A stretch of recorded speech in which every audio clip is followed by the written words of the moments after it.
Live from the 607, it's the Ocho Duro Parlay Hour, where we're talking everything going on in the world of sports. Join in the conversation on social media with the hashtag ODPH, because here we go. Instead of looking deep inside, every word I have to say, keep it simple. Welcome to an all-new edition of the ODPH podcast. My name is Ken M. Joining me in studio, as always, you know him, he's the co-host. He's the man of 1,004 aliases. I lose track so many times that a new one pops up every week. His name is Padawan J. Let me talk to you. And boy, we have a lot to talk about in the land of sports. We're coming off a New York Comic-Con weekend, so trust me, we'll have some more stuff going on the ODPH and Nerd Initiative networks concerning that event, but this one is focused back on the sports and pro wrestling side of things. And if you want to keep that conversation rolling after the show, Pad, where does everybody go? ODPHpodcast.com. From the blogs, the social media accounts, the TeePublic store, the classifieds, which has friends of the show, such as 3FM Podcast, Dragon Master Games, Nerd Initiative, and many more. A directory. Pat, how many providers are we on? 236,735. And your source? Trust me, bro. So we're listening to the ODPH on. First and foremost, thank you for checking us out. Leave us a review on your favorite podcatcher. It definitely helps the algorithm of the show, I've been told. So, hey, if it helps, roll with it. Last but certainly not least, we have a fantastic music section that you need to go check out, supporting such groups as Brian Wolf and the Howlers, Second Suitor, Tom Jolu, Floodlands, and Shout at the Robots. And if it's anything else I might have forgotten, because, hey, we do a lot here at the ODPH, ODPHpodcast.com. And if you're still using hashtags on social media, why not use the hashtag ODPHpod? Should note with Brian Wolf and the Howlers, they got the new album out, and recent news, due to popular demand, physical CD is now available on their store due to popular demand. I've heard something about that. Okay, so we do have confirmation about that. Yeah. His physical CD, you can go to his store, which linked to all his stuff on our website, but you can buy the physical CD from his store. Boom. I mean, that's coming really back into style there with physical media instead of everything on a streaming service or downloadable in X, Y, and Z. But either way, one thing that will never be able to be downloaded is the action that takes place every Sunday during the latter half of calendar years.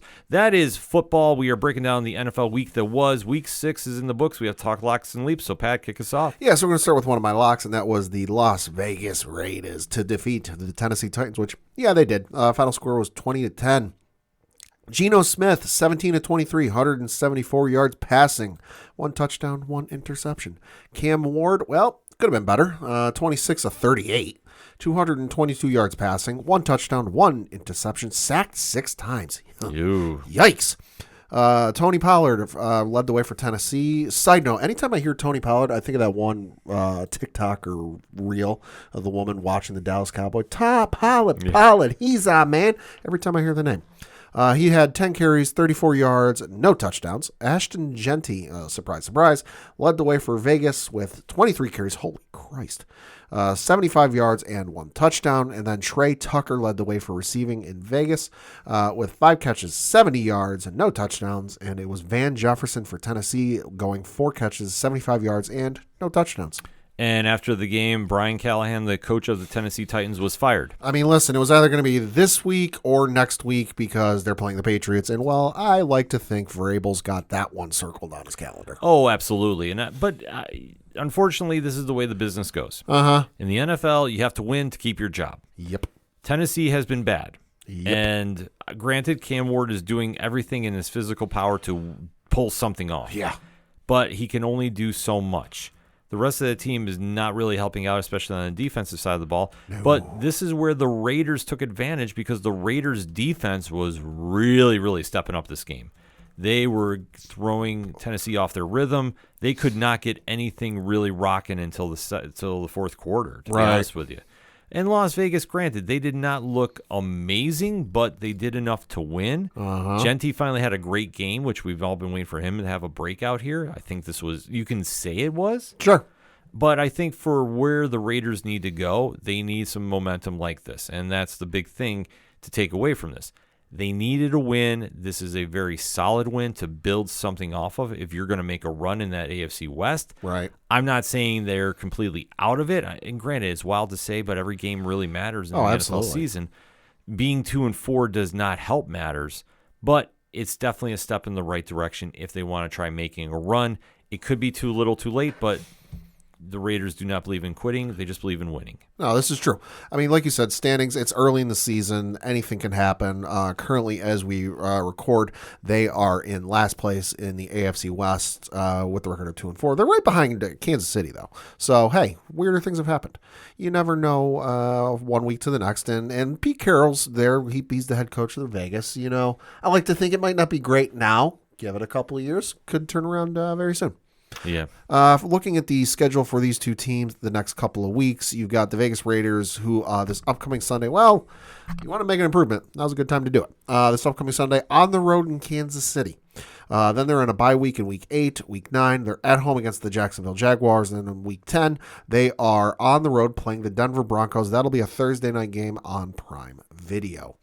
For the Tennessee Titans, you've got this upcoming Sunday. They are, well, as I alluded to, at home against the New England Patriots. Week 8 is on the road playing the Indianapolis Colts. Week 9, at home against the Los Angeles Chargers. And then they got a bye week in week 10. So, yeah, it ain't going to get much better for the Tennessee Titans. No, actually, Pat, do you know what the early line is for the Patriots and the... Yeah. I can look it up. See, this one Pat alluded to being circled because Mike Vrabel, longtime head coach in Tennessee, no longer there. Current line is New England by 7.5. That is very modest, to be honest. And it's in Tennessee. Well, that's the whole thing. Vrabel is going to want to show up and show out for this one. Uh-huh. There's a little chip on the shoulder, and rightfully so. I mean, if you're a longtime head coach, very successful there, it obviously did not end the way he wanted it to, but he's now back to where I think he is honest to God, he is the prime successor to Belichick. Yeah, and there's a very good chance this game could be on locally in our area because the only other game on early on CBS this early is the Raiders and the Chiefs, and I'm not entirely sure they're going to show the Raiders and the Chiefs this far east, but hey, you never know. You never know, but I will say it's quite possible, but then again, there's a lot of storyline with the Chiefs, but we'll get into that a little later. Yeah, we will. Next up was my leap, and that was the Seattle Seahawks to defeat the Jacksonville Jaguars, and they did, winning by the final score of 20-12. Sam Darnold, 16 of 27, 295 yards passing, 2 touchdowns, no interceptions. Trevor Lawrence, 27 of 42. 258 yards passing, 2 touchdowns, 0 interceptions, 7 sacks though. Yikes. Yeah. Travis Etienne Jr., 12 carries, 27 yards, no touchdowns for Jacksonville. For Seattle, it was Kenneth Walker III, 10 carries, 34 yards, no touchdowns. And then for Seattle's receiving core, it was Jackson Smith. You had him go 8 catches, 162 yards, 1 touchdown. So great day if you had him on fantasy. Mm-hmm. Jacksonville was Brian Thomas Jr., 8 catches, 90 yards, and 1 touchdown. Well, Jacksonville is coming back to earth a little bit. I think that's the story here. Or you can say that Seattle deceptively is winning. I think they're flying under a lot of radars right now. 4-2 is nothing to sneeze at. And I think in this kind of situation, this is a gritty win for Seattle. Their defense really showed up. For Jacksonville, though, this is a bad loss. Yeah, especially at home. 4-1 coming into this game. Yeah. 3-0 at home. This was a chance to really, really, really, really make some ground up. Right. On the Colts, and they didn't. And I'm not saying this is going to come back to haunt them, but this is one that they should have had. No, they should have, because let's face it, the expectations for Seattle aren't that high. Right. Nobody's exactly expecting an MVP caliber season out of Darnold. The running core is what it is. Kenneth Walker III, he's a fine running back, but is he the guy I'm taking, for my starter or backup in fantasy? No, he's the guy that I'm keeping an eye on if one of my running backs goes down on injured list or something, so I'm not starting. And then the receiving core, okay, you got Jackson Smith. He's good.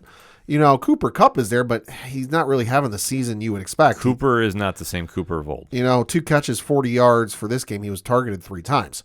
The rest of the receiving core, besides those 2, A.J. Barner, 3 for 71. Zach Charbonnet, 1 for 13. Elijah Arroyo, 1 for 6. Kenneth Walker III, 1 for 3. And then Torrey Horton, 0 for 0, but he was targeted once. So the receiving core isn't exactly scaring you. So, Jacksonville, I feel, should have had this, especially after the way they performed last week. Exactly. They should have had this, but for whatever reason, they did not. Well, I know one reason why. Sacks. Well, Lawrence got hit 7 times. Yeah, that plays a large factor in this. I mean, Good Lord. coming off that huge win, they should have showed up. Cooper Kupp, we're pulling it up, 23 catches, 261 yards, and 1 touchdown. Those ranks tied for 46th in receiving or in catches, 53rd in yards, and tied for 72nd in touchandowns. Yeah, so yeah, not good. Not good, but Seattle, they find ways to win. I mean, I think they're the most underrated team in all the NFL. They are right now, and it's working out very well for them. Looking at the standings, they are currently tied for, there's a 3-way tie for first place, realistically. San Francisco, Seattle, and the Rams are all 4-2. Yeah. Looking at the 2 schedules for these 2 teams in the next couple of weeks, for the Seattle Seahawks, this upcoming Monday, they will be at home against the Houston Texans on Monday Night Football on ESPN. Looks like it's another doubleheader because that's at 10 o'clock Eastern. So I am not a fan of the doubleheader. I'm not either. Like, it makes sense that the matchups are great, but opening night, yes. Sure. No issues with it. There's no reason to doubleheader Houston and Seattle. No, if you really put them on 1-on-1. If the NFL really wants to make some money, put it on Friday night. I know you'll be competing with some college. They can't. Well, that's the whole thing. There's an FCC law. There's like some sort of law going back to like the Kennedy administration. That's why they can't do it until like December. I forget what I'd have to look it up, but there's some law in the U.S. where like they can't. Interesting. Yeah. Well, I was going to say, they have to do something with it because the Monday night thing is tough. That is very tough, especially on the East Coast. But if you're a true fan, you stay up and you watch it. That's why you always get your team coffee mug, and you're good. This is true. So the NFL cannot broadcast on Fridays due to the Sports Broadcasting Act of 1961, which prohibits professional games from 6 p.m. on Fridays and all day Saturday during the high school and college football Interesting. seasons. This law was enacted to protect high school and college football from competing with the NFL. The NFL can, however, schedule a Friday game if the start of the season falls on the first weekend of September before the law's blackout period begins. So that's why you don't see anything the first, 2/3 of the season. Right. And then once you get after, Black Friday, you start seeing them like crazy. Yeah, that's interesting. No, yeah, there's like I said, there's a law in the books. I just start putting them on Wednesdays. It's fine. But yeah, so for the Seahawks, you got the Houston Texans this upcoming Monday. Bye week in week 8, week 9, they're on the road playing the Washington Commanders. That'll be on Sunday Night Football. That could be a good game. Game after that might not be because, they're at home against the Arizona Cardinals. And while Call of Duty might not be out, but Battlefield sure is. Enough said. Yep. Jacksonville, the next couple of games, this upcoming Sunday, 9:30 games, so that means it's overseas. They are playing the Los Angeles Rams. 9:30 it'll be on NFL Network. That game is in Wembley. So, yep, that's an early game. Set your fantasy lineups accordingly. And as such, the Jaguars are on a bye week in week 8. Week 9, they are on the road playing the Las Vegas Raiders. And then week 10, they are on the road playing the Houston Texans. Some fun games to be had. Yeah. The London game should be very interesting. That's almost like a home game for Jacksonville. Well, yeah, it helps when your owner is very popular and over there because he has a soccer team over there, and they're there 3 times a year. Well, I was going to say they're very well known with Mr. Tony Khan. As the video I saw on Instagram the other day, the Khan family. The Khan family, yeah. For those who don't know, they own the Fulham football club over in England. But no, as the video I saw the other day accurately depicted, they're kind of like England's adopted team. Yes. So then we go to your lock. And you had the L.A. Rams. Yeah. And they did what I thought they were going to do. And who we thought they were. Well, no. Honestly, with Lamar Jackson out, Baltimore is struggling. He cannot come back fast enough. Right. 1-5. I hate saying this, but unless he can mount some crazy run, Baltimore season's done. This one, though, 17-3. Let's break down the stats. Yeah, so as you alluded to, Rams won 17-3. Matthew Stafford, 17-26, 181 yards passing, 1 touchdown, no interceptions. Cooper Rush, 11 of 19, 72 yards passing, 0 touchdowns, 1 interception. Tyler Huntley also got some game time because that's how bad this is going for them. Tyler Huntley, 10 of 15, 68 yards, no touchdowns or interceptions. Sacked 4 times, though. Yeah. Baltimore for rushing, it was Derrick Henry. And, hey, least he had a game. 24 carries, 122 yards rushing, no touchdowns. For the Rams, it was Kyron Williams. 13 carries, 50 yards, 1 touchdown. And for the Rams in receiving, it was Tyler Higbee. 4 catches, 40 yards, 1 touchdown. And then for the the Ravens, it was Zay Flowers going 6 catches, 46 yards, and no touchdowns. I mean, honestly, this is what it is.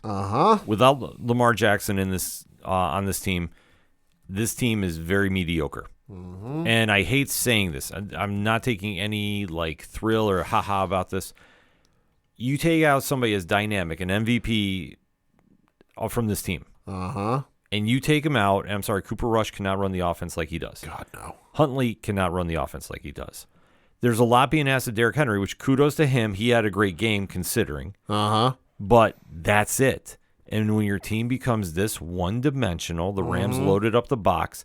And sure, you can let Derrick Henry run for over 100 yards as long as he's not going in the end zone. Yeah. And that's exactly what the Rams did. They played this very well. No, they did. I mean, listen, if anyone's sweating this right now, it's that's not a Rams fan or a Ravens fan. Well, it's me. I kind of picked them to win the whole damn thing. Well, I mean, who would? But that's the whole thing. You don't know with injuries. Yeah, injuries change everything. So you can't. That's the whole thing. If Lamar was there, different story, completely. But unfortunately, the injuries have happened, and they've hit Baltimore very bad. And honestly, when it first happened, I didn't think it was going to be that bad. Well, hamstrings are tough, especially with a mobile quarterback. True. If he's not running around the field and using his legs as much, like if he was just a pocket passer. That's it. Like a Peyton Manning. Yeah, like somebody that's very, very slow to run. Maybe he's back sooner. Maybe. Right. I don't know. But at the same time, that's what makes Lamar special. He's a dual threat. In this situation, you have to take care of him as best you can. Unfortunately, Baltimore, they had no answer. When Derrick Henry slowed down, and you're probably going, well, you ran for 122 yards. Yeah, no touchdowns. Yep. You can run all you want. Yep. If you're not getting the ball in the end zone, it doesn't matter. So, latest we have on Lamar Jackson, and this is from Sunday. Coach John Harbaugh noted after Sunday's loss to the Rams that Jackson is expected to return to action in Week 8 following the Ravens' bye. Ryan Mink of the team's official site reports.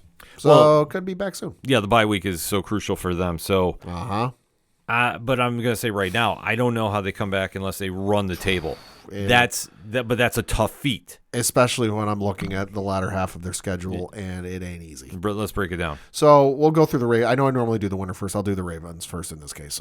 So they got a bye week this week. After that, I'll run through the rest of their schedule just because this is a whole thing. Week 8, they're at home against the Chicago Bears. Could go either way. Week 9, on the road playing the Miami Dolphins. Should be a win. Week 10, on the road playing Minnesota. Could go either way. Week 11, on the road playing Cleveland. Should be a win. Week 12 is at home against the Jets. Should be a win. Week 13 is at home against the Bengals. Should be a win, I'll say. Okay. Depends on who's quarterbacking at that point. Yeah, that's a whole different story. Because now we're at the end of November. Right. Week 14 is at home against the Pittsburgh Steelers. Could go either way. Week 15 on the road playing the Cincinnati Bengals.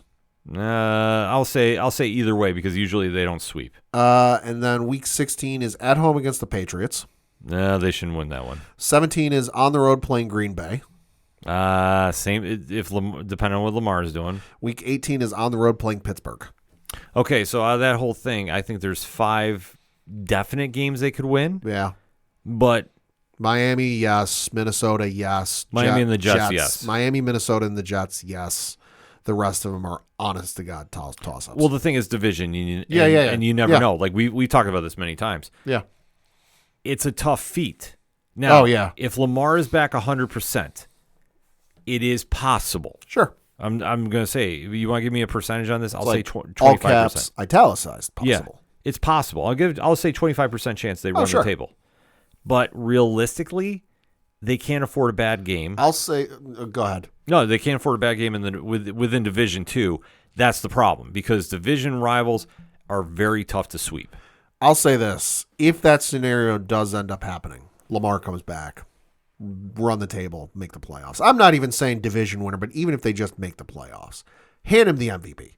Because you take a team that was dead and on its, death throes, where I don't know if it was legit. I don't know if it was just a meme. Mm-hmm. But there was the thing I saw about somebody asked Harbaugh about players looking up plane tickets after the game on Sunday. Might have been a meme, might not be real. I don't know. I just saw something about it in passing. That like you're going from that point to, hey, we're in the playoffs. That's your MVP. Yeah. Hand it in. Don't even bother voting for anybody else. Yeah, I would say. I mean, if Lamar can pull this off, which if anybody can, I'm going to say he can. Yeah. But this is a Herculean feat Yeah. to pull off. Yeah. So if he can get there, great. I mean, I could see them literally coming up a game or two short. Could be. In all honesty, Could be. but depends. If that hamstring is hit funny, he Yeah. plants wrong. I mean, that's the scary thing about this. Because even though you have time to recover, do you fully recover when you're playing football and using your legs as much? Right.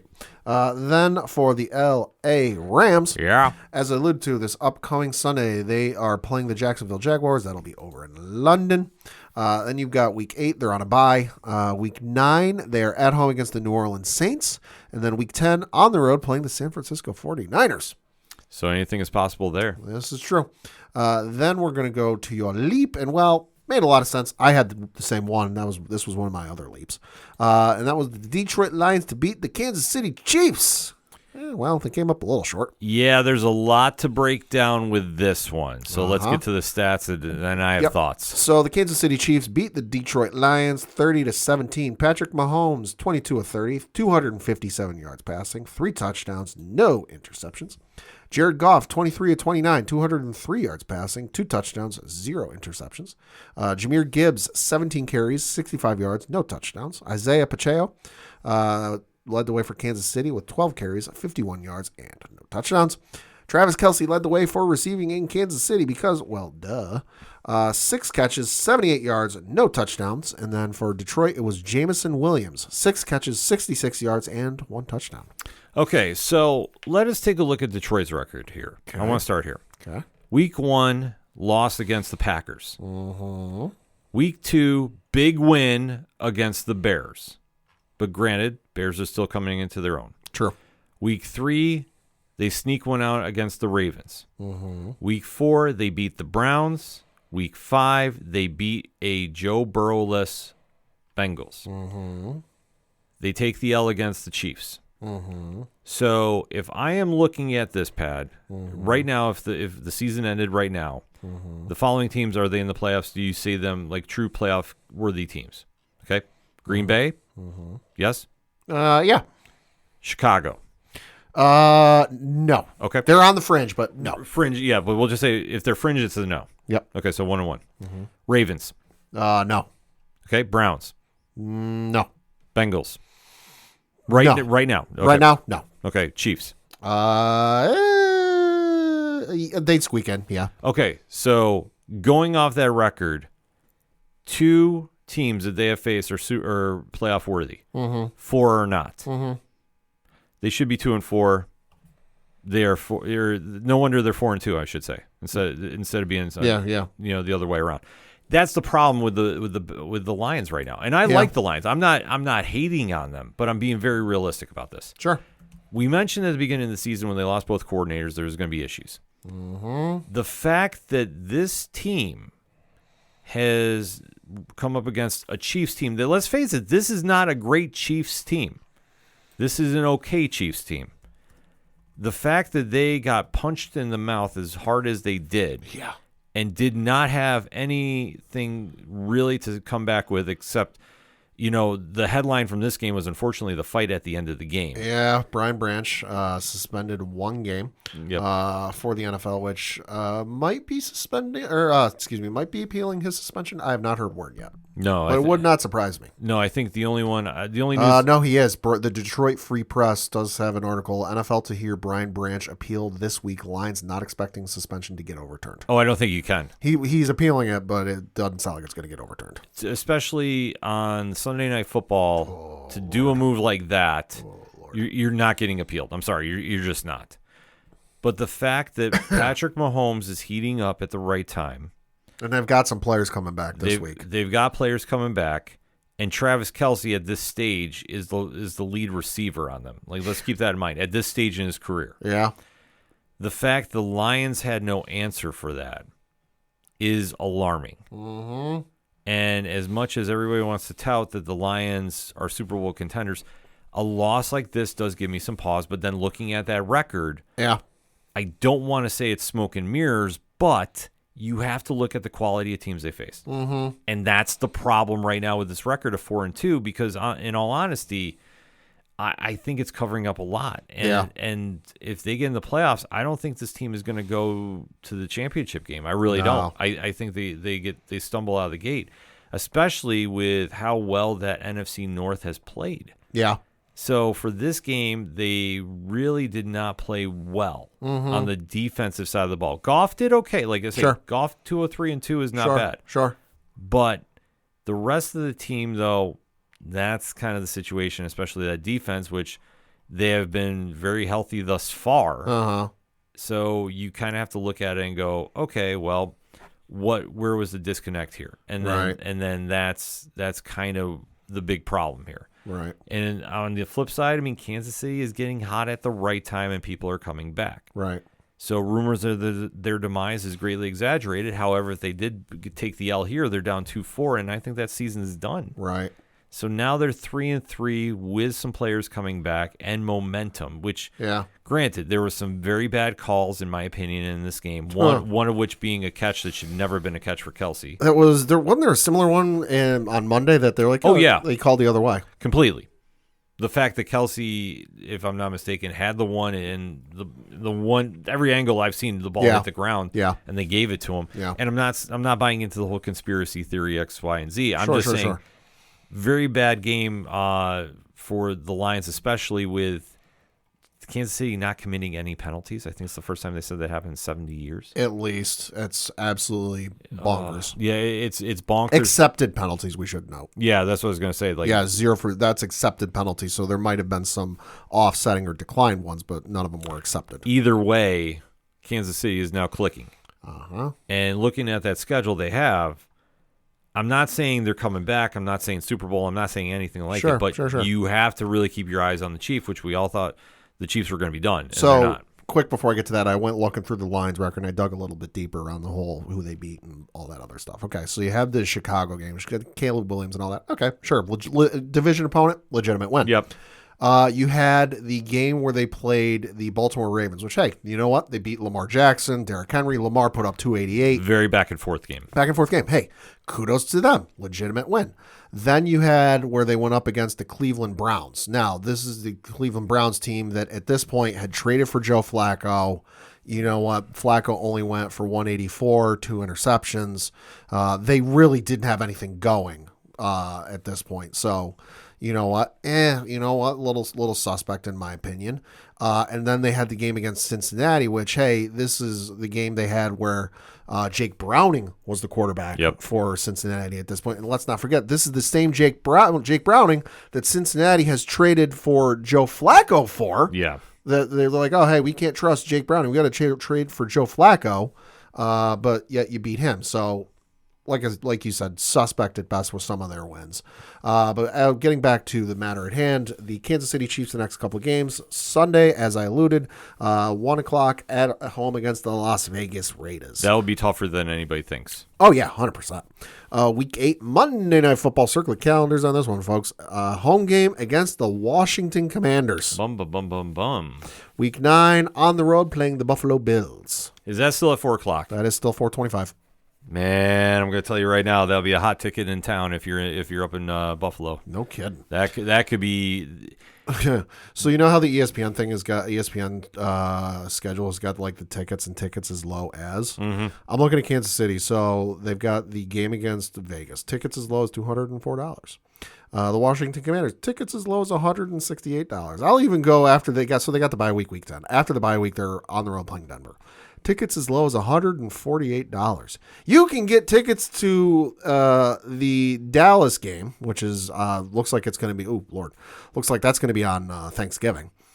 Tickets as low as $82. You want to know how much the tickets as low as are going for the Buffalo game?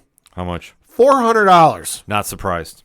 $400. I mean, this is the new Brady Manning. Yeah. Mahomes and Allen. I mean, as much as I hate saying it's true though, but that's one situation. This is, and in all honesty, that's going to be a make or break game too. Yeah, absolutely. Because well, we'll get to the Bills in a bit, We'll get to them in a minute. but if Kansas City shows up and makes a big statement there, this is going to be a problem. For the Detroit Lions, they've got a home game this upcoming Monday where they're playing the Tampa Bay Buccaneers. So that'll be on ESPN, ABC, one of the two. Week 8 is a bye week. Week 9 is a home game against the Minnesota Vikings. And then Week 10 is on the road playing the Washington Commanders. I'm looking at the second half of their schedule. It don't get much easier, so good luck. Well, that's the thing. We have to watch Kansas City. And Detroit, we have to see them against real playoff teams. Yeah. That's the problem right now. Yeah. I hate saying the record's inflated, but the quality of teams they face to get wins it's debatable. Yeah. And that's going to be something that's going to haunt them as they go to the playoffs or as they try getting to the playoffs, because the NFC is a lot more of a tighter playoff race than anybody thinks. Yeah. So we'll have to watch and see. 100% true. For the rest of the games in the NFL, you had the Thursday night game where, oh boy, this messed up some folks' parlays, I'm sure. The New York Giants defeated the Philadelphia Eagles 34-17. Cam Scatterbo, I'm just going to say right now, There goes my hero. he has interjected some life into this team along with Jackson Dart. Their 1-2 combo, I don't care whatever you want to call them in the media, but listen, this team is playing with nothing to lose, and they punched the Super Bowl champs in the mouth. And if you don't think Jackson Dart is ready for New York, oh my, I don't want to make this comparison, but I'm going to. Okay. He is reminding me a little bit of Phil Simms with a better running game. Oh, okay. He has I can see it. embraced that city. I can see it. And Scatterbo is going to make millions of dollars in endorsements there. Like all he has to do is stay healthy, and he is going to make Just be himself. millions. Yeah, Follow the Rob Gronkowski method. Exactly, which I love how Gronkowski is praising him on every single social I'm media. seeing he goes similarities. to. Yeah, oh yeah, completely. But you know what? New York needs somebody like this in that locker room. Oh God, yeah. And especially Dart too. I mean, Dart's embracing the amount of confidence that they're showing. And granted, the record's 2-4. It is what it is. But the fact, like, this is seriously a win. We talk about momentum. We talk about teams picking it up. This is something that can help them as they go forward. So listen, huge win for them. Horrible loss for Philly. Tell me about Horrible. Then you had the early game on Sunday where it was over in London, where the Denver Broncos defeated the New York Jets 13-11. So, couple things with this one. Hey, kudos to the New York Jets because, hey, they finally got a turnover in this game. I believe it was they recovered a fumble or something. They got a fumble. The Broncos turned the ball over on a fumble. Jets recovered. So, hey, week 6 they finally got a turnover in their favor. But hey, if you are listening to this show, congratulations to you. You had more passing yards on Sunday than the entire New York Jets team. Yeah. Other thing, pat myself on the back. I almost called it. Almost. But no, here's the thing with the Jets and the passing game, which I couldn't believe this until I was like, this can't be real. Let me look up the box score. Justin Fields, 19-17 for 45 passing yards, no touchdowns, no interceptions. So you might be saying to yourself, well, I didn't throw for 46 passing yards on Sunday. How do I have more passing yards than Justin Fields? Folks, he got sacked 9 times. For a grand total of 55 yards lost, which subtract that from his 45 yards passing, means the team finished with -10 passing yards.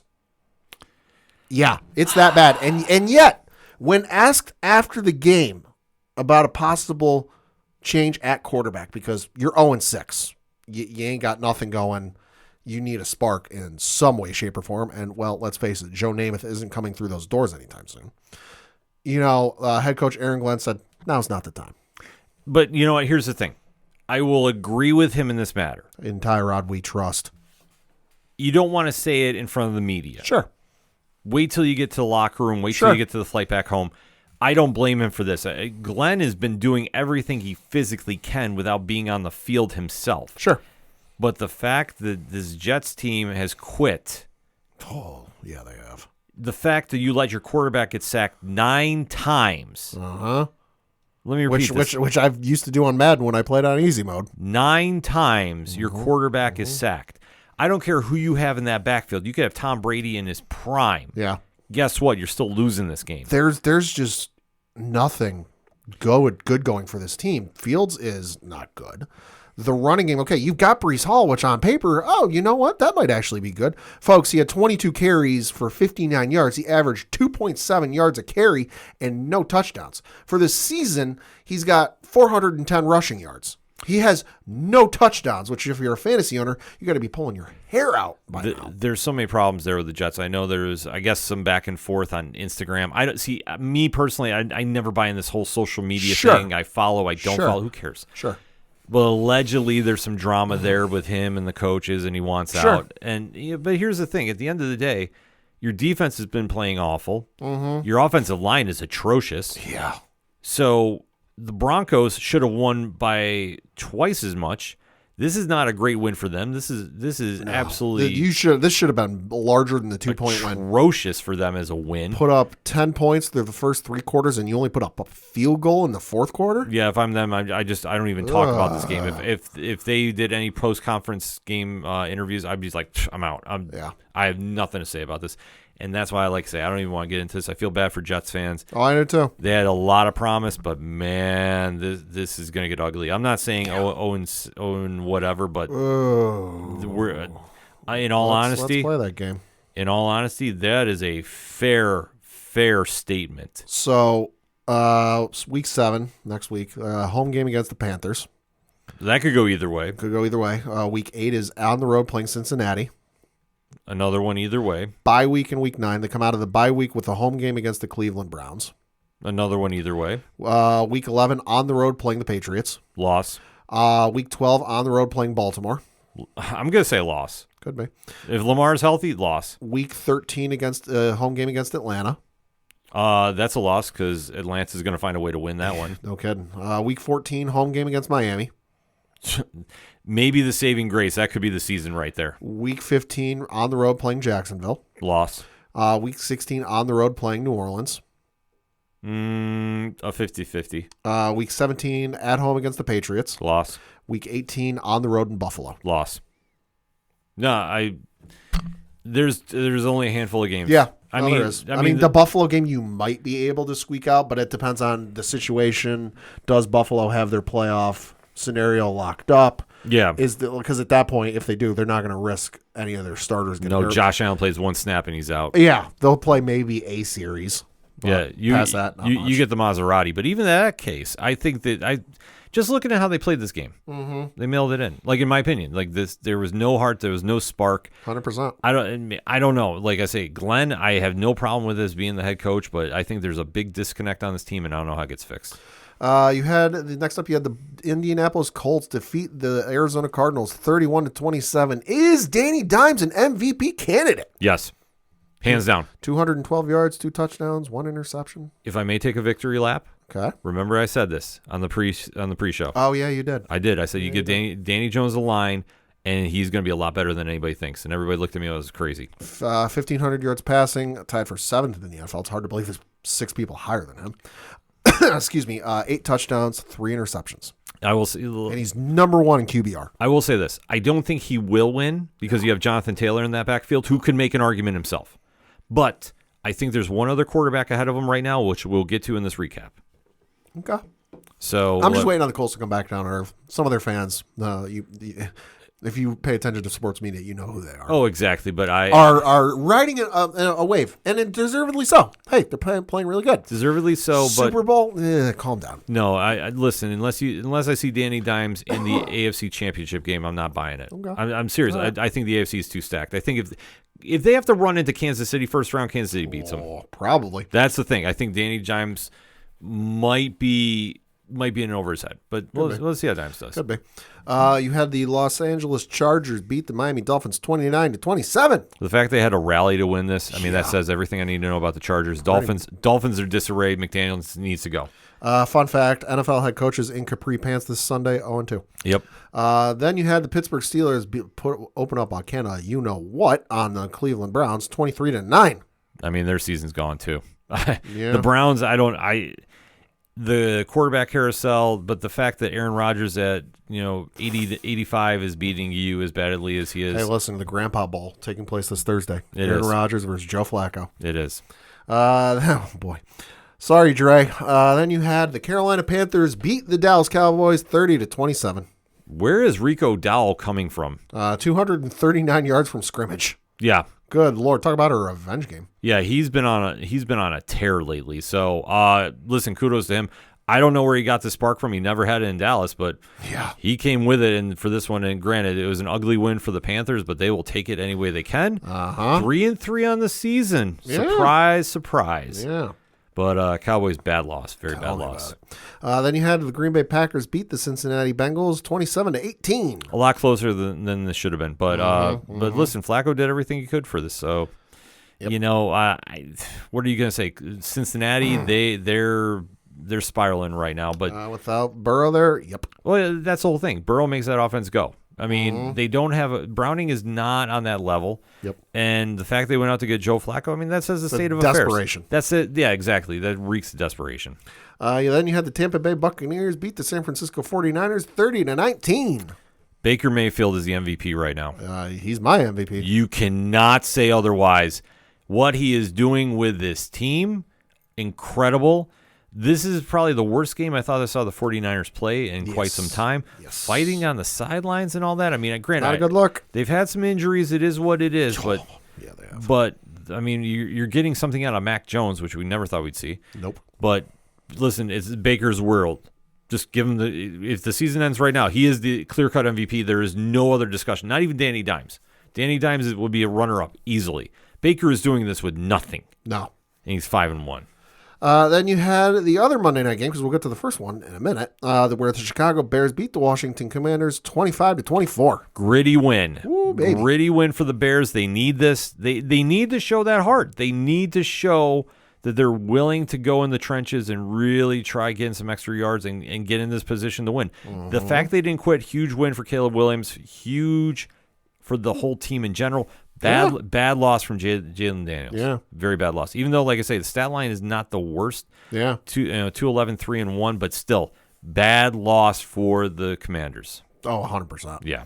Then we got to get to our two teams. We'll start with mine, where the New England Patriots beat the New Orleans Saints 25-19 on Sunday. Drake May, 18-26, 261 yards passing, 3 touchdowns, no interceptions, only sacked once.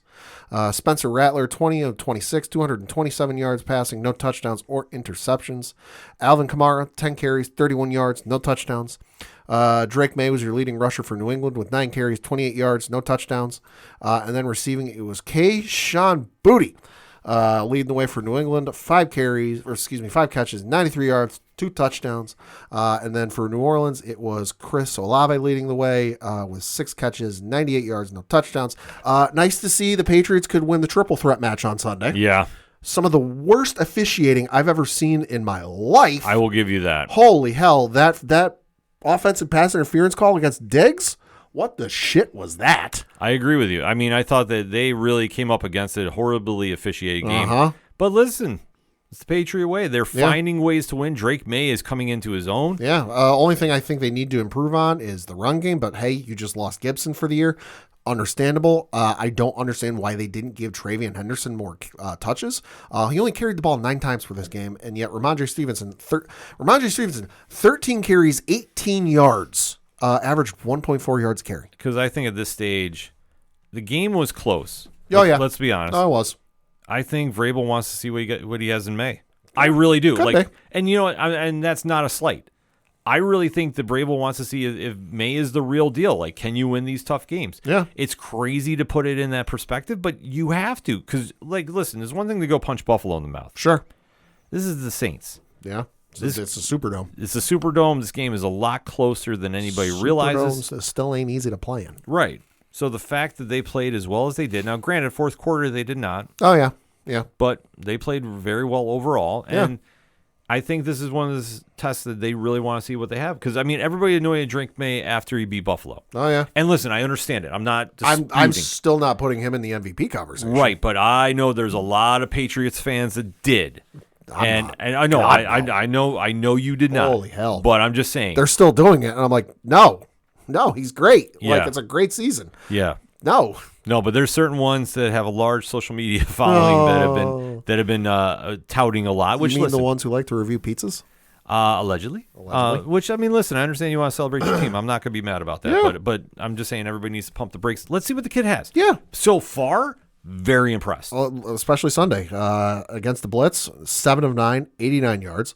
Man-to-man coverage, 7 of 9, 114 yards. Yeah. That's good. No, it's very good. So I think they just want to let him go play. And you know what? That's the smart thing to do. Really see what you have. Because what's going to happen is this offseason, win, lose, or draw, whatever happens to the Patriots, people are going to want to come back to New England. Oh, and play. absolutely. And we might have more than 3 games on primetime. Yeah. So Also helps when your offensive coordinator isn't a former defensive coordinator. Just saying. Yep, very much. Just saying. And then, like, Oh, listen, boy. Oh, boy. I'm not going to duck this. You can put a disclaimer if you want. The thoughts, views, and opinions are that of Ken M. and do not necessarily reflect that of the ODPH. Listener discretion is advised. So Buffalo decided to choke away another win that they should have had against a team that they completely outplayed for 3 quarters, except this time they decided not to show up. Okay. And that might be a confusing statement, you might say, but this is a problem that the Bills had as they took a big L to Atlanta. Because who is Atlanta? What is Atlanta? Atlanta got a big dub, and they showed up in primetime where the Bills' defense did not. And I believe it was 6 penalties in the first quarter. 5 or 6, yeah. So they have the first play of the game, they caused Bijan Robinson to fumble. And they have to take it back because Greg Rousseau is offside. Okay.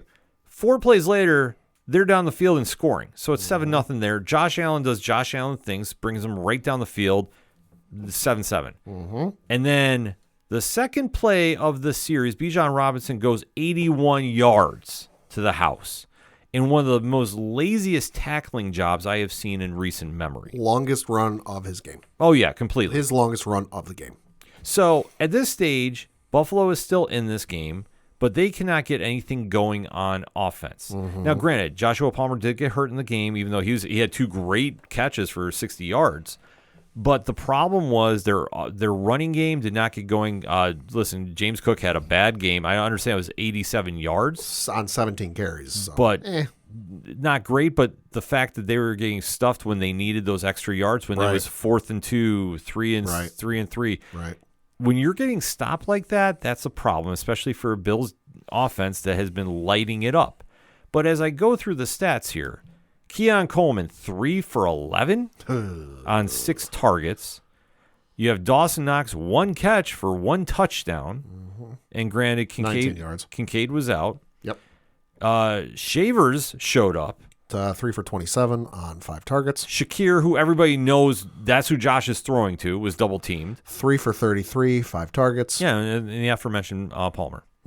So something has to give with this team, and they have to switch up and do something different.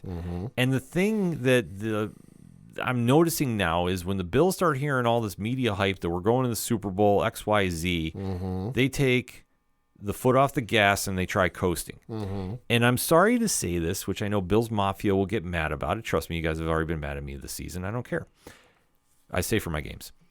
You took a team that is at the time 2-2 too lightly. And you thought you could turn on the Josh Allen magic and run crazy. And you couldn't. You can make an argument the game against the Patriots was they got caught looking past them. Oh, they did. It's an up-and-coming team. They've got a sophomore quarterback, new head coach. They took him lightly. It's his second offensive system in 2 years, and they've got all these new guys on defense that they're not ready yet, and blah, blah, blah, blah, blah. And you got caught looking. You can't say this with the Atlanta game because, remind me, who's Buffalo playing next week? They're off. Bingo. Yeah, no, that's the whole problem. They should have won this game. It should have been a statement game, except it was a statement for the other way. And the fact that they were within a touchdown in that third quarter and then couldn't do anything, that's the problem. Like, that's really the problem. The defense could not stop anybody. The fact Drake London lit them up for $158, that's a problem. Drake? Exactly. Maybe that's Buffalo's kryptonite is the dude's named Drake. It could be. I mean, in all honesty. You look at what May did last week. You got what London did this week. And I don't want to hear the argument or the nonsense about, well, they're too small. Listen, that's been some argument that some fans have been making. Well, they're a smaller size defense. Lord have mercy. Stop. Listen. Stop grasping for straws. We had a small defense last year, and we went pretty far. we don't have exactly the monsters of the Midway No. in that field. And granted, I understand Daquan Jones was out, Milano was out. It is what it is. Milano's always out, unfortunately. But the problem is the secondary was getting torched, and if Drake London is lighting you up for $158, that is a problem. I can't help but wonder if you had the New England game where, in effect, they got punched in the mouth. Sure. Caught by surprise, caught them off-footed, and then you come into this game, and it goes down the way it does, and they got punched in the mouth again, and they just could not set their feet and get stable. That it's almost like when you got the boxing match or UFC match going on. Two guys go at each other. One guy goes, all right, here's what I'm expecting my opponent to do. Boom, immediately hits him in the mouth, and they go, whoa, what was that? And they're thrown off their entire game. I wonder if it was something similar with Buffalo. Oh, completely. No, that's exactly what happened. The fact they were down early, the fact that that fumble got overturned, right, and Atlanta ran right down the field on them. But the backbreaker was Robinson's 81-yard run. Oh, yeah. That was it. Like, at that moment, the game was done. I was on the phone with my mom because she watches the games, too. Sure. Shout out to and we were both saying, like, Buffalo had no heart about this, and their defense didn't. And I don't want to hear about, like, the injuries. Listen, every team has injuries. Yeah. But the Buffalo secondary played atrocious. The defensive coordinator needed to switch up schemes and didn't. And you relied too much on Josh Allen to bail you out. And you needed somebody else on that team, whether it was James Cook doing screen passes, something. You need somebody to light the spark, because I don't want to hear, like, well, they don't have the true number one. They didn't last year. Yeah. And if they had a true number one, it wouldn't matter, because Josh Allen was getting pressured so much, he couldn't do anything. He usually is always running around the field like nobody's business. 42 yards, yeah, that's nothing to sneeze at, but he only had 1 carry for 24. Yeah. So I don't want to hear this nonsense that... And defenses at this point are expecting Josh to run. Yeah, that's they're the whole thing. almost always playing a QB spy. Yeah, but the fact that there was no real pressure on the quarterback, and you let Penix tear you apart. 250. Yeah. I'm going to say this. The Bills are going to come back after the bye week, and this is, I don't want to say this, but I'm going to say this. This is a must-win. That is a road game against Carolina where, side note, we dropped like 42 on them. Yeah. And by we, I mean the Patriots. So you ought to drop at least that much or something close to it. I'm going to say that. They have to drop at least 35, and it has to be a statement win. Because you need to get the footing back underneath you, because for the Bills, it doesn't get any easier. No, because here's the thing. They go right against Kansas City, which I hope, and I'm really hoping Allen keeps the team focused. We need to beat Carolina, then it's on to Kansas City. Because then you got a little stretch with Miami. Yep. Then you have, Tampa Bay? Game. So the Kansas City game is a home game. Miami's down in Miami. Yeah. The Tampa Bay game is at home. Then you've got a road game against the Texans, road game against the Steelers, home game against the Bengals, road game against New England, road game against the Cleveland, home game against Philly, and then you've got a home game against the Jets. Yeah, so they do have a winnable stretch here to get them in the playoffs. But I'm just going to say this right now. They needed to get it together. And we have said this before. When they start hearing that hype, that, they're untouchable, they're Super Bowl winners, X, Y, and Z, they always drop their level of intensity. Yeah. And that's exactly what happened here. So whatever McDermott has to do to get the team refocused, you have 2 weeks. Carolina has to be a statement win, and you need to punch Kansas City in the mouth. If they don't win those two, then I have real pause for concern. And I know everyone's kind of taking a dump on Miami, but Miami always plays Buffalo tough. Oh, exactly. I will say this, unless they fire McDaniel beforehand, right, that could be the only thing that throws everything off. Could be. If McDaniel's still head coach there, and depending on what happens at the draft, the trade deadline, because I hear Waddle's now available. Yeah, I've heard some rumblings. So depending on what they do at the draft time, like the Bills might be able to catch them, but I'm going to say this. They got Tampa Bay. That's not going to be an easy game. Tampa Bay's going to play them real tough. Yeah, so they have a solid stretch, but that back half, with the exception of Philadelphia, and New England, they got some winnable games. So they need to beat the tough teams to really say, hey, we're true Super Bowl contenders. New England in early December, in the middle of December. That's might not be much passing in that game. No, but I think the Bills are going to have a different look to them. I just think, because I think that they're going to understand Drake May's the real deal and give him the proper respect they should have gave him the first week. the first time they played them. You're not wrong. I digress. No table smashing about this one. Yeah. But hit us up on the hashtag ODPH pod, because obviously week 6 gave a ton of headlines. How is your team doing? Bills Mafia, we can chat about the team. I'm more than happy to. Patriots Nation, pads available 24/7 to talk. True. So definitely have to catch up, because Locks and Leaps is catching up, is heating up as well, because Pad is tied in first place with Caleb from Brody Sports Talk and Matt from Hops Geeks News. I am inevitable. Yeah, so we definitely have a lot of storylines. I got to remember to post a graphic on our Facebook page, so that's what you should be following. Like, share, and subscribe. Do the whole thing. But that all said, let's talk about it. You know where to find us, but we're going to get a quick breakout. We'll be right back. Do you like comic books? What about movies and TV shows? Well, we may be the show for you. We're Hops Geek News, a weekly podcast that discusses comics, movies, and TV shows while featuring a beer of the week. Every week we chat about what we messed up on the week before, and then we dive into what we're reading and watching, as well as some news. We then wrap it up with a geek-themed topic of the week. You can find us anywhere you listen to podcasts by searching Hops Geek News. Cheers. The content you are listening to is part of the Nerd Initiative Podcast Network. For more info about the home of pop culture positivity, be sure to check out nerdinitiative.com. Coming back for another segment on this edition of the ODPH podcast. Time to talk a little pro wrestling. Oh, baby. This past weekend in Perth, Australia was WWE Crown Jewel 2025, a premium live event that kind of was a night of champions, if you will. Almost. How they had it set up was the main event between the Raw brand champion and the SmackDown brand champion. But it also had a lot of other noteworthy moments happening that trickled into their Monday Night Raw show. Yeah, tell me about it. So, Pat, let's break down the card and what transpired after. So, yeah, this was in Perth, Western Australia at the RAC Arena. And I got to admit, I could get used to 8 a.m. Pay-per-views. This was, and Monday Night Raw. Boy, this was beautiful. Show opened up, though, as to no one's surprise, with Bronson Reed taking on Roman Reigns in an Australian street fight, and you had Bronson Reed emerge victorious, winning in 21 minutes even.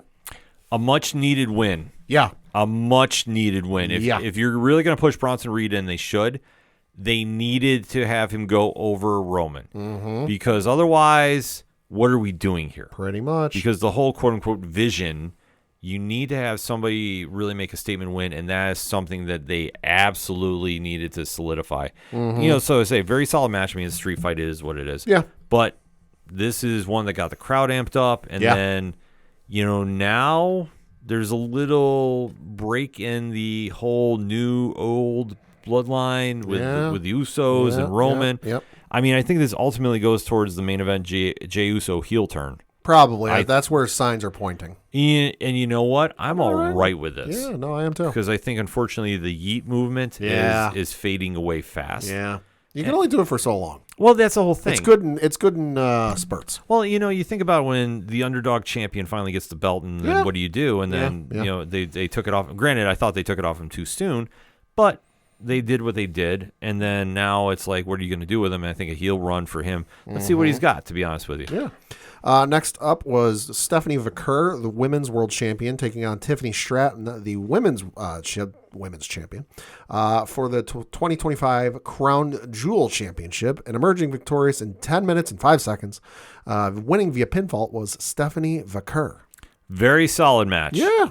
Honestly, I think this went by a little fast, though. I think it could have used maybe a couple more minutes. Yeah. I was fine with it, but I was just like, oh, hey, it's over. I'm going to say this. I would not mind seeing this ran back at Mania. No. I think give them time, let them work. I think, like I said, that's the only knock I'm going to have about this match. Yeah. It was way too fast. Yes. So that being said, not mad at the call. No. I mean, obviously, it's not for a belt. It's just for bragging rights, but The Cure is really ascending in the card right now. Stratton the loss doesn't hurt her at all. No. I think they kind of need to figure out what they're doing with her character. I think she's kind of lost in the shuffle, even as weird as it says as being a champion. But they need to kind of figure out what's going on. And like I say, I'm not doubting they run this back at Mania. Probably. I'm just going to say this right Could now. be. Then next up, you had in a singles matchup for the last time ever, John Cena defeated AJ Styles, winning via pinfall in 27 minutes and 10 seconds. I'm going to say it right now.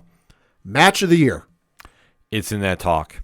Match of the goddamn year. The fact they gave him time. Yep. And these are two masters of the craft. If you haven't seen anything from this match, watch the intro Alicia Taylor gave AJ Styles that was confirmed, handwritten by Cena himself. Fantastic intro. But then you had the loving homage Cena's been doing his last couple of matches to, because he can't wrestle everybody he would like to before he retires here in December. So he started taking some of their moves and doing homages. I've got a list here. In case you didn't see, not composed by me. I found this on Reddit. Cena did Mrs. Skull Crushing Finale, Rusev's Accolade, Chris Jericho's Walls of Jericho, and they called it the Walls of Jericho on TV. That was interesting. Which threw me for a loop. He did Bray Wyatt's sister Abigail, which was probably a moment. Oh my God, probably my favorite moment of the entire card. Hit sister Abigail. AJ Styles kicks out, and then kudos to the folks in attendance down in Australia, lit their fireflies, their phones, and then started singing Bray Wyatt's theme song. Oh, just chef's kiss. Yeah. Absolutely beautiful. Did the second rope DDT from Randy Orton. Did the goddamn RKO, which I didn't see coming. Tried a punt, didn't work. He did the Kane Undertaker chokeslam.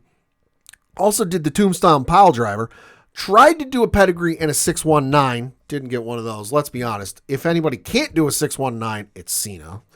Just physically, as big as he is. It's kind of hard to do. Yeah.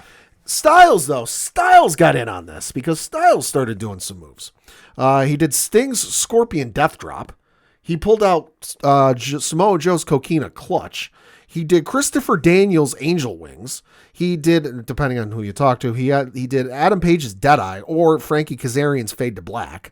He did the Attitude Adjustment from Cena. And then, oh, by the way, he tuned up the band with a little sweet chin music from Shawn Michaels. I mean, it was an amazing showcase for both of them because it was announced over this weekend that AJ Styles is retiring in 2026. Yep. He's not doing the farewell tour like Cena is, but you know what? Yeah. I think he wants to go out on his own terms. Hello, TNA. He's getting a run. Well, I'm going to say this. I don't know if he's necessarily going to do TNA. He might make an appearance. I don't doubt him making an appearance. I will say this. I think maybe at Mania. That's it. And you know what? If he wants to leave then, I'm fine with that. If he wants to leave later, that's up to him. Because I think his contract runs out in April. So, yeah, maybe. But either way, this was a fantastic match. If this is it, this is it. For Cena now, 4 more days. 4 more dates, yeah. He's got, and we know the last one is the Saturday night's main event show in December, and then another one is War Games. War Games, yeah. So we'll see what happens with those. Yeah, I mean, a lot of speculation going on right now. I know there's a lot of. Yeah, that's the rumor. That's, if it's Gunther, I'm okay with. I have no issue with. Yeah. I'm going to just make a bold statement that I think Survivor Series is Adam Copeland one time. Oh. I think this, and I hope that the powers that be involved with both WWE and AEW just listen, let it happen one night. Maybe. If you There's really a lot of rumblings about Jericho, so yeah, never say never on him. Jericho's there too, but I think at this stage, well, there's talk that his contract with AEW is coming to an end, and he just announced the folks that are appearing at his next Wrestle Cruise. Yeah, noticeably absent anyone from AEW. Now that could be a scheduling thing. That could be we got to figure out dates and see who can get there when. But as of right now, as of this recording, 0 folks from AEW. Well, like I say, I think he'll still add as he goes, but it's still a long way to go. But I think with Cena retiring, obviously one of the greatest of all time, if not the greatest, you have to give him that respect, and you have to kind of say, who do you want? If he really heart of hearts wants to wrestle Copeland, I'm sure that if Tony is a true fan at heart, which he is, I think that maybe he'll say, listen, one night I'll let you out, you go over there, do what you're going to do, then come back. And you know what, I think if he does, I think that would be such a goodwill gesture. I think that you'd pull some fans into AEW. There's a way they could get the message there without being obnoxious. Yeah, and that's the whole thing. I think as long as they did that, I think it'd be fine. And you know what, I think Triple H maybe would be more open to it. Maybe. I mean, it just depends if it makes business sense. Yeah. But I will say, though, if it's Gunther, I'm okay with it. I'd love it for it to be the open challenge, and it's Kurt Angle. That'd be amazing. Or maybe Kurt Angle's in the back and said, like, I always knew you had it in you or something, and walks away. Like, does something kind of cool like that. That'd be good. I'd be okay with that. Next up was the tag team match where Io Sky and Rhea Ripley defeated the Kabuki Warriors in Asuka and Kairi Sane, winning via pinfall in 19 minutes 55 seconds. I mean, solid match. Yeah. I mean, nothing really to write home about. It was a solid match. It was a group of competitors that could follow up Cena and Styles and put on a good match. Yeah, I mean, they're obviously building the story. I mean, Asuka's heel turn is going over very well. Holy cow. I mean, they took out Rhea on Monday, so Yep. I mean, they're setting up for some good things. Maybe they're doing War Games. I don't know. I can't think of who else they would do on the women's side of things that would make sense. Well, that's the whole thing. They would need to bring in the Judgment Day and Roxanne and Raquel. If they did that, then you go. I don't know. Do you bring in Liv on Team Rhea and Io because she's so pissed at what Raquel and Roxanne have done? I would. I mean, a storyline It's a purpose. hell of a twist. It's a crazy twist, but if Liv is good to go, then yeah, I would. I'd do it. I mean, I'm all right with it. I'd throw a curve in there that you're not expecting because I mean, otherwise, I don't know necessarily how you do the War Games without this. So Right. And then your main event was the singles match for the 2025 Crown Jewel Championship on the men's side, where Seth freaking Rollins defeated Cody Rhodes in 29 minutes and 40 seconds via pinfall. Well, great match. I mean, obviously, two of the best to do it. So you knew they've obviously had a lot of chemistry together, but this is the right call to make with Rollins winning. Yeah. Albeit, though, Might be injured. rumor has it he took a very bad shoulder injury during this match. I think I know where. Well, yeah, the idiot decided to do the headbutt coast to coast. Yeah, and which... Sorry, it looked cool. Risky as all hell. Yeah, I'm just going to say this. I understand about doing the headbutt from the top rope. Mm-hmm. Everybody who's done it has always had some injury of some sort. Yep. So Yep. it's not worth it. And so now they had to really pivot the storyline with the Vision because And of course, everyone's now going, is it real? Is he kayfabing us again? no, I think this is real. No, I do too. I don't think there's any messing around. I think because Rollins came out, and granted, they've been teasing him and Heyman have been having problems with the Vision. And now he cut the promo where he kind of said, I don't need the Vision. And that set off Braun Breaker. And they sped things up because at the end of Monday Night Raw, It was a triple threat for the number one contender. Yep. CM Punk won. Shocking. yes. I'm not against it, but I'm like, okay, logistically it made sense. Well, I think that they're planning on doing him and Rollins, but Yeah. but unfortunately, whatever the severity of Rollins' shoulder, I think this is why they sped up the breakup of the Vision. Yep. They're going to need somebody to take the place. Yep. Breaker takes out everybody. And he basically says to Bronson, "Are you with me or are you not?" Mm-hmm. And Bronson goes with him, which is the right call. Tsunami. Mm-hmm. And then they go to Heyman, and then Heyman Looks like he wants to crap himself. yeah, but he makes the right call too. And you know what? This is the right call. Yeah. I mean, granted, is it early? Seth has never needed a manager. Right. I mean, I think it's cool that you paired them together, but this really didn't do anything, I think, for Seth per se. It made sense when he kind of did in his early Authority days because it was his first time being heel on the main roster. He doesn't need a manager. He doesn't need a Paul Heyman type. Yeah. See, I think this is smart Yeah. for Heyman to go with Breaker and Bronson. Yeah. The only question I have is Breaker going to lead this faction, or is there another wrestler that's going to step in that Rollins role? Because I have an idea who's going to do it. I think it might not necessarily be Braun is leading it. I think it's like, hey, let's work together on this. Because we had the whole leader thing. He screwed us over. Why would we do it again? See my thing? Okay. I think it's Cody Rhodes. Ooh. I think Cody has been itching to go heel for a little bit. Okay. Reasons have it to force him to do it. Okay. Why not? I mean, That shakes everything up. could happen Friday. It could happen Friday. That's why I say Friday we're really going to have to watch because they're going to have to start setting up some plans for what's coming up. Yeah. I would not doubt it. And you know what? Honestly, if you want to set something up like that, perfect way to do it. So I am not objecting to this one bit if they decide to. I mean, could they find somebody else? Could this be main event Jey Uso? Mm-hmm.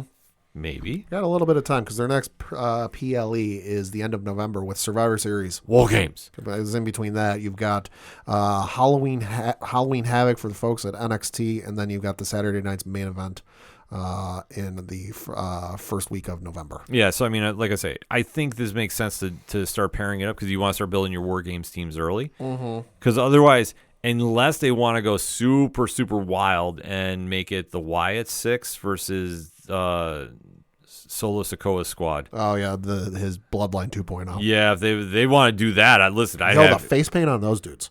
They took it back to New Japan on this one. Like, I was not mad about this. No. Because that's how they used to come out as the Gorillas of Destiny. I was fine, but the fact that they had Hikuleo and Jeff Cobb come in that way.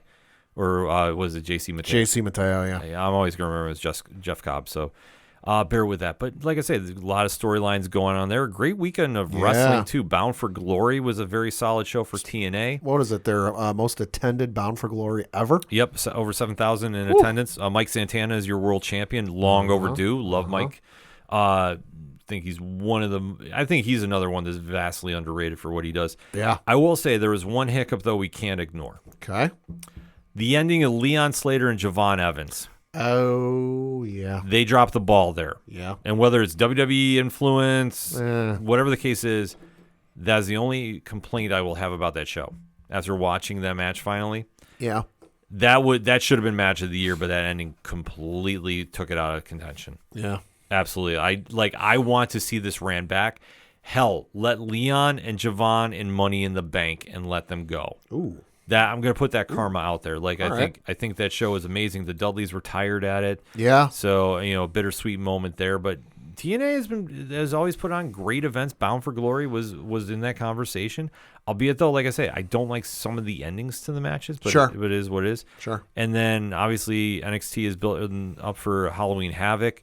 Super interesting storylines happening. Oh, yeah. So, Oh, I would say this: I would not doubt that that's Trick Williams' last ride. Could be. Before he gets the call up. Could be. But also keep in mind too, we haven't seen Obafemi on TV in a while. No, but I know who he's been wrestling on the old circuit lately. Omas. You know what? I'm not mad about that at all. Oh, baby. But I would say this: if you want to put somebody on the Vision, put Oba. Okay. And listen, that faction nobody's messing with. Okay. No, that's the future of the business right there. Nobody's even coming close. No. So a lot. Not coming. They're not coming without some help. No, definitely not. So a lot of storylines coming in WWE right now. So I mean, it's kind of giving some hope to what Survivor Series is going to be. We'll have to wait and see about that. Yeah, got a little bit of time. About a month and a half. Yeah, so definitely stay tuned for that and definitely hit us up on that hashtag ODPH Pod. Crown Jewel is in the books. What was your thoughts on it? Did you watch TNA Bound for Glory? Over 7,000 in attendance. They were raving about it, complaining about what happened to Evans and Slater too. But we can definitely discuss that. NXT, even AEW. I mean, I have not watched lately. I know that they have a pay-per-view coming in this week, but that's why I watch Wrestling Night Live every Thursday night on Nerd Initiative YouTube, and Rich and Sammy will be breaking that down at some point over the weekend. I don't know if they have a pre-show extravaganza, as Rich says, but they'll be talking about Wrestle Dream coming up this weekend because it's taking place on Sunday. So definitely be watching that. So that said, hit us up, let us know one more break, and we're out. Hey, this is Scott Snyder, and you better listen to the ODPH podcast, or I'm coming for you, and Batman is coming for you. Coming back for the final segment on this edition of the ODPH podcast. Pad, what you got? Got into just the one thing, and that is the local minute. Of course, the hockey season has started here in Binghamton, and looking at the standings for the Federal Prospects Hockey League. Still early, but hey, it's worth looking at. First place, you've got the Topeka Scarecrows sitting in first place with 6 points. Port Huron Prowlers are also right up there. They're in second place with 6 points. Binghamton Black Bears, though, third place with 5 points. Then you've got the Watertown Wolves in fourth place with just 1 point. Blue Ridge Bobcats in fifth with no points. Danbury Hat Tricks in sixth place with no points. And then the Indiana Sentinels in last place with no points. Looking at the Black Bears schedule from this past week, because the season did kick off last week, incredible banner raising ceremony here locally at the arena. Great crowd turnout from what I saw online. Binghamton ended up winning that game 5-4 in overtime. Nice. Then they went on the road to play Watertown, where they won by the final score of 7-3. So looking ahead, they got a couple games this weekend. First of which is on Friday, October 17th, 7 o'clock Eastern. That it'll be against the Danbury Hat Tricks. Should note that the game this upcoming Friday is Breast Cancer Awareness Night. So definitely have some stuff going on there for that. Then they've got a road game Saturday, October 18th, 7 o'clock Eastern against Danbury. And then that will be their only games for the weekend. So for more tickets, information, all that good stuff, BinghamtonBlackBears.com. It's a great time to start talking hockey, unless you're a Rangers fan right now, because we can't win at home. We can't score at home. No. As you know, if you're new to the ODPH, first and foremost, thank you for listening this long. We definitely do appreciate it. We are a very, very biased New York Rangers podcast when it comes to hockey, and the fact that our team cannot win at home and has the unhistoric record of being shut out in their first 3 home games of a season. NHL record. NHL history. Yeah, it's not a good sign. It's not a good look, but it's still a long way to go for hockey. So definitely they have to start standing the puck up when they come home and start doing some stuff. However, in the other games that they have played, they've looked okay. So I can't complain too much about that. Baseball-wise, the Yankees are eliminated, so there's really not too much to talk about, except Seattle is pulling off the miracle and beating the sugar cookies out of the Toronto Blue Jays. Fuck the Blue Jays. Yeah, which I can't. I got no issue that the Blue Jays eliminated the Yankees. Hey, the Blue Jays have had the Yankees number all season. But the way I'm not painting Mr. Guerrero Jr. Well, Guerrero Jr. I'm getting solace in the fact that he's crapping the bed, as it were. Yes. But no, some of the Blue Jays fans, not all, are being a little full of themselves, if I may. Well, that's the whole thing. I mean, you have a little taste of success and you're running crazy, but you haven't realized that Seattle wants this worse than you do. Go Mariners. And they are playing like that. Mm-hmm. So that's something they have to keep in mind, and obviously they'll have to figure it out as they go. Yeah. So there's not too much to talk about on that side of the baseball. I mean, obviously Dodgers are doing Dodgers things. Two game nothing lead over the Brewers. Yamamoto had a gem last night. Yeah, so hopefully Seattle can pull it off and punch out the Dodgers, because let's face it, when a franchise like that loses, we all win. I mean, because the dynasty thing in baseball is never healthy for anybody. Even when the Yankees have done, 3 in a row, 4 in a row. Yeah. It's interesting to see, them be that dominant, but at the same time to mix it up like this. Yeah. I think definitely helps. Yeah. And then we're 1 week away from the NBA tip-off, because opening night is Tuesday, October 21st. Which, I mean, obviously opening night's going to be an interesting one. Houston at Oklahoma City and Golden State at L.A. Who knows what to expect, but it's great to see the NBA back. The Knicks should win it all this year. If they're not going to, I don't know what they're going to wind up doing. Granted, the Giannis sweepstakes is still up and running. Yep. Which I'll believe when I see it. I understand why Milwaukee does not want to trade him, but at the same time, it's like, what are you doing with him? I just need something else to start in the NBA, because the only thing I've been paying attention to with the NBA is the Kawhi Leonard aspiration thing with Pablo Torre, which, if you haven't listened, there are now 6 parts of that out on his podcast, including he dropped an episode yesterday that was an hour-and-a-half conversation with Mark Cuban. Mm-hmm. I need something else to start, because that is taking up way too much of my attention. Yeah, so obviously when the games start rocking and rolling, it'll be great. We'll obviously be talking about him next week on the show. Because obviously when the NBA is back, it's always a good time, except nobody really starts playing, in my opinion, until Christmas Day. Listen, the only thing I'm excited for with the NBA, yes, coming back to NBC. The theme is coming back, baby. I'm all in for that, because we need something to do in between football and pro wrestling, because that's what we do here. But that's why we talk a parlay of topics each and every week here on the ODPH Network. We will have some stuff out from New York Comic Con in the upcoming week or so. I have to go edit it up, and obviously we have a lot to recap in the land of movies, TV, comics, and more, so definitely make sure you hit that subscribe button, because that is it for this week. So for the one and only Padawan J, fuck the Astros, I'm your host Ken M. Thank you for listening to the sports edition of the ODPH podcast. We'll see you next time.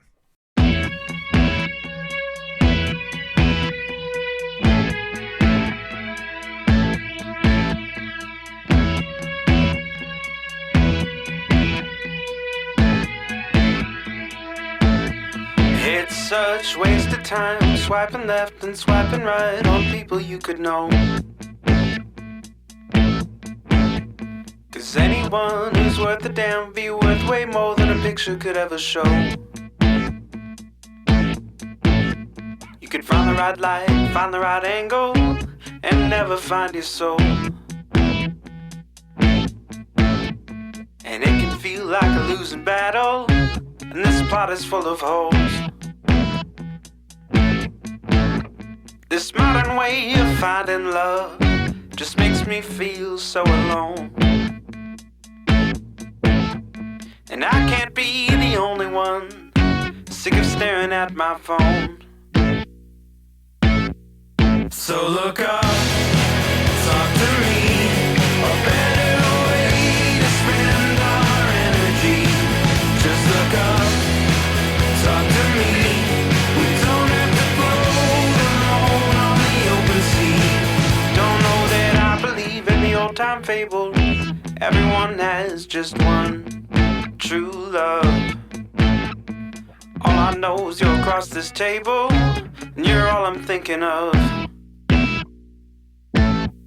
So look up, talk to me, a better way to spend our energy. Just look up, talk to me. We don't have to float alone on the open sea.